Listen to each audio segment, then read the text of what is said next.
people actually liking this video. But okay, let's finish this project.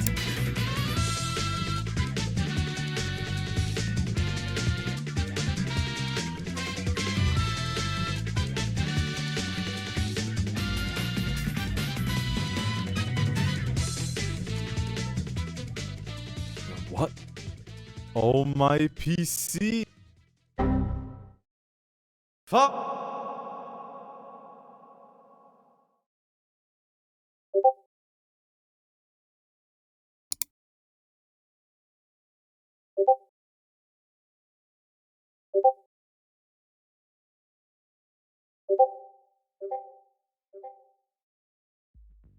So guys, I'm back again.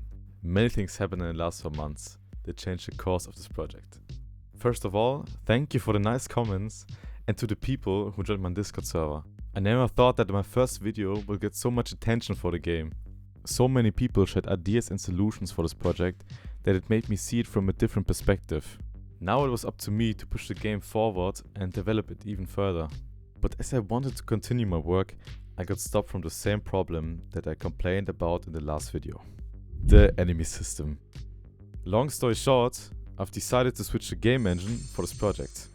Here's how I ended up in this decision. I thought, to continue in this project, I needed to fix the main mechanic that I had in mind for the enemy system. I tried so many things back then, and guess what? None of them actually worked. I built a behavior tree and an object pool, disabled the built-in AI pathfinding, simplified the meshes to basic boxes without animations. I even developed a custom character component with my own pathfinding and physics implementation. The frustration of spending so much time on a simple feature caused me to step away from the project for a few days, until something happened. I got a message from a guy that had joined my Discord server. He asked me about the project and offered to help. Jail was also working with Unreal Engine and was coding directly in C++ rather than using blueprints. So we got on a call and went through the enemy system together. Yo, what's up? Okay, show me your blueprints. Nah, bro. While testing different solutions, we identified that the main issue was how enemies were referencing the player through the enemy pool. Every enemy was calculating the reference simultaneously. So we implemented a function to handle the referencing for all enemies. This slightly improved the frame rate, but unfortunately it didn't fully resolve the issue. Performance continued to degrade as I spawned more and more enemies. At that point, I felt the project was slipping away from my own vision. The last idea I considered was using a plugin specifically designed for managing large groups of entities. This solution was suggested by a member of my Discord community who had experience working with it. So the mass entity system in Unreal Engine 5 is a high-performance framework designed to efficiently handle large numbers of entities using entity components. Do I need C++ for developing with the mass entity system in Unreal?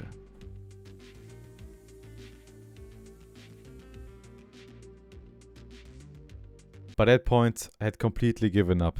I had chosen Unreal Engine to avoid coding and it completely forced me to code anyway. I was texting back and forth with Jail when I told him that my last solution hadn't worked at all. He suggested that I should just switch the engine if I couldn't make any progress in Unreal.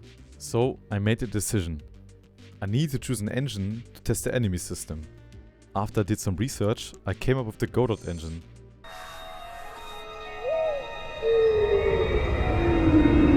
I was skeptical in the first place and I only went into Godot to test out the enemy system, to see if it was really worth it. It was the best decision ever. Godot is often the go-to for indie 2D games, but it can definitely hold its own in 3D. Just look at the game Road to Vostok. After spending so much time in Unreal, I had to completely rewire my brain to get used to the interface. But it's actually been a lot of fun working with it. The biggest hurdle was definitely getting a grip into Godot's coding fundamentals. Even though I had zero coding experience, my time with Unreal Engine's blueprints gave me a massive head start. It turns out that the logic I learned through visual scripting translated surprisingly well into GDScript. I want to learn GDScript with time, but now I needed to fix all the lost progress.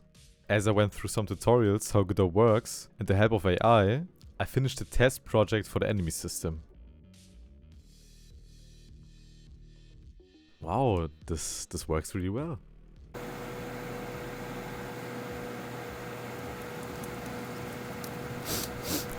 I think something's burning here.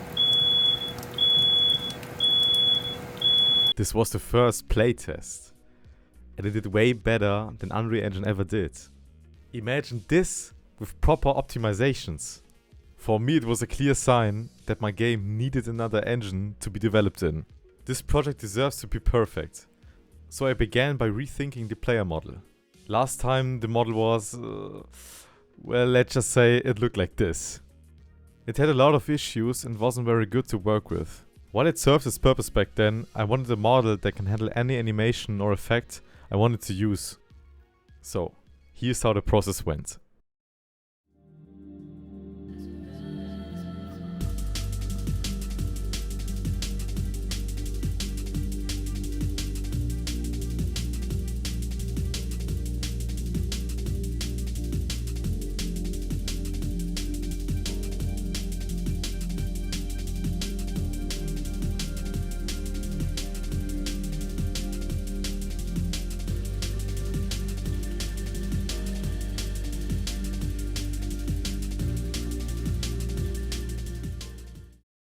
It took so many hours to finish this model properly. I encountered so many problems along the way that it made my brain smoke. Especially the weight painting part. But I learned many things along the problem solving. Now let's implement the model into Godot. Well, let me fix that. Everything is working perfectly. I've set up the player scene with the character model, camera and hitbox. I also tried making the player movement by blending my Unreal experience, tutorial knowledge and AI together. It took me some tweaking, but the player now finally moves. So I began working on the entire movement system for the game.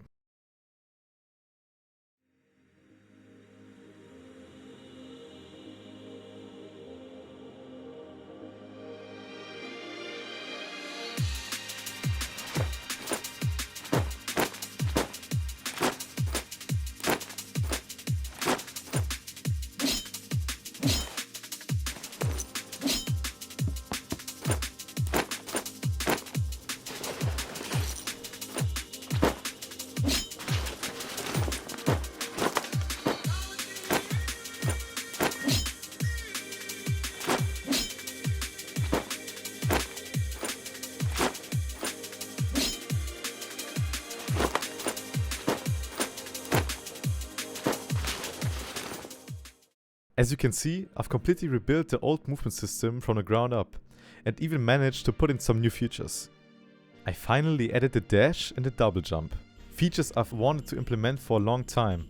To make the dash feel truly punchy and dynamic, I added a subtle FOV kick and a custom animation. Speaking of feel, I've also implemented a dynamic FOV system. The faster you move, the more immersive the view becomes. This also applies to the updated sliding mechanic. You now gain speed when sliding down steep slopes and lose momentum when going uphill. I also spent a lot of time porting over and fixing old mechanics like wall running. With the new player model, I've reworked every animation from the different mechanics. This was a huge learning curve for me. Figuring out blend times and how to call animations properly took a lot of trial and error. For example, the idle animation was tricky. Blending it directly with the attack animation looked really unnatural. I solved this by having the idle animation re-enter from the bottom of the screen to smoothly indicate a return to the neutral pose. My favorite part of this update? The new sword trail. I'm using a specialized plugin for this, and the level of customization is insane. It adds that final layer of polish I was looking for. It's been a wild 4 months. Switching the engines felt like a defeat at first, but it was actually the reset that I needed. For those of you who made it to the end, I've got a little surprise for you. I just uploaded the current build to my Discord server, so you can jump in and playtest the new movement system for yourself. For playtesting, you will get the first playtester role on my Discord server.